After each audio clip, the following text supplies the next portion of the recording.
अस्सलामुअलैकुम सामीन, मैं हूं राना आबद फ़ारूक और आप देख रहे हैं द राजपूत हिस्ट्री। सामीन, राजपूत एक बहुत ही बड़ी जंगजू बहादुर कौम है जिसकी शुजाअत से तारीख़ भरी पड़ी है और मडाड राजपूतों की एक बहुत बड़ी गोत है। मडाड, मिदहार, मिडर, मिदर ये भी कहलवाते हैं। आज की वीडियो ठाकर मोहन सिंह मडाड राजपूत। सामीन, मोहन सिंह हरियाणा के इलाके कैथल जो के कैथा सिंह मडाड ने आबाद किया था।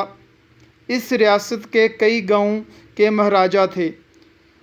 मोहन सिंह के इलाके पे आए दिन मुग़ल कमांडर कांजी का हमला होता था, वो सामान लूट कर चला जाता था।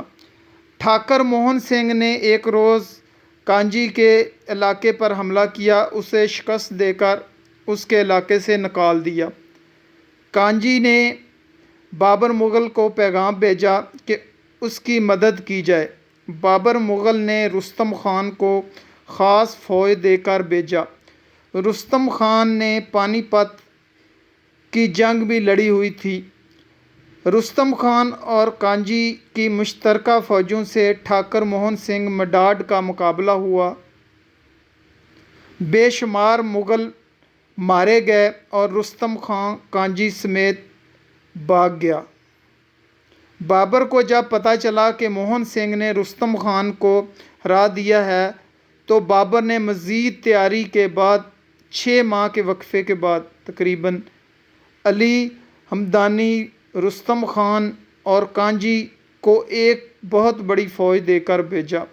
इस दफ़ा भी मडाड राजपूतों ने मुग़ल कमांडरों को भगा दिया और उनके बेतहाशा कत्ल किया। अगली दफ़ा बाबर ने 1 साल के वक्फे के बाद फिर उन 3 कमांडरों को भेजा कि मोहन सिंह को गिरफ़्तार करके लाओ। इस दफ़ा मुग़लों ने ज़ोरदार हमले का जवाब भी राजपूतों ने दिलेरी से दिया।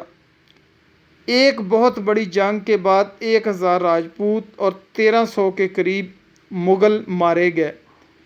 ठाकर मोहन सिंह को गिरफ़्तार कर लिया गया और जब बाबर के सामने पेश किया गया तो बाबर ने सज़ाए मौत सुना दी। ठाकर मोहन सिंह की मौत होगी, लेकिन उनकी दिलेरी सुनहरी हरफों से लिखने के लायक है, जिन्होंने 2 दफ़ा मुग़ल लटेरों को मार भगाया। हरियाणा, सामीन नोट करने वाली बात है, हरियाणा के सिलेबस में ये बात शामिल कर दी गई है। सामीन, तहरीर राजा महाराज अब्बास भट्टी, नौजवान लिखारी ऑफ चकवाल।